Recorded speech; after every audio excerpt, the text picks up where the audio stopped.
ಯಮದೀಪವನ್ನು ಹೇಗೆ ಹಚ್ಚಬೇಕು ಅಂತಂದರೆ ಅದಕ್ಕೂ ಕೂಡ ಒಂದು ಪದ್ಧತಿಯನ್ನು ತಿಳಿಸಿಕೊಡ್ತಾರೆ.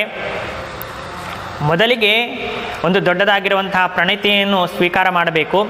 ಅದರಲ್ಲಿ ಸಾಕಷ್ಟು ಎಣ್ಣೆಯನ್ನು ಹಾಕಬೇಕು. ಎಳ್ಳೆಣ್ಣೆ ಶ್ರೇಷ್ಠವಾಗಿರುವಂತಹದ್ದು. ಅತ್ಯಂತ ಇನ್ನು ದಪ್ಪವಾಗಿರುವಂತಹ ದೊಡ್ಡದಾಗಿರುವಂತಹ ಒಂದು ಬತ್ತೆಯನ್ನು ಹಾಕಬೇಕು. ದೇವರ ಮುಂದೆ ಅದನ್ನು ಬೆಳಗಬೇಕು. ಮೊದಲಿಗೆ ಭಾರತೀಯರ ಮುಖ್ಯ ಪ್ರಾಣ ಅಂತರ್ಗತ ಲಕ್ಷ್ಮೀ ನರಸಿಂಹದೇವರಿಗೆ ಅದನ್ನು ಸಮರ್ಪಣೆ ಮಾಡಬೇಕು.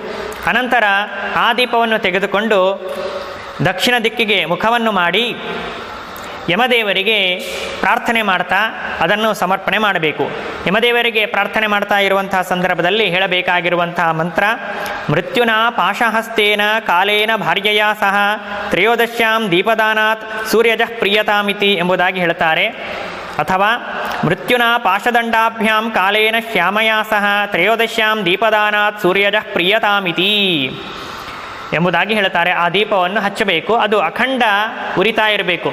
ರಾತ್ರಿ ನಾವು ಹಚ್ಚಿರುವಂತಹ ದೀಪ ಅರುಣೋದಯ ಕಾಲದವರೆಗೆ ಉರಿತಾ ಇರಬೇಕು. ಆ ದೀಪವನ್ನು ದಾನವನ್ನು ಮಾಡುವಂತಹ ಪದ್ಧತಿಯೂ ಕೂಡ ಇದೆ. ಸದ್ಬ್ರಾಹ್ಮಣರಿಗೆ ದಾನವನ್ನು ಮಾಡುವುದರಿಂದಾಗಿ ಅನಂತ ಪಟ್ಟು ಪುಣ್ಯ ಅಂತ ಅನ್ನೋದು ಸಿಗುತ್ತದೆ ಎಂಬುದಾಗಿಯೂ ಕೂಡ ಹೇಳಿದ್ದಾರೆ.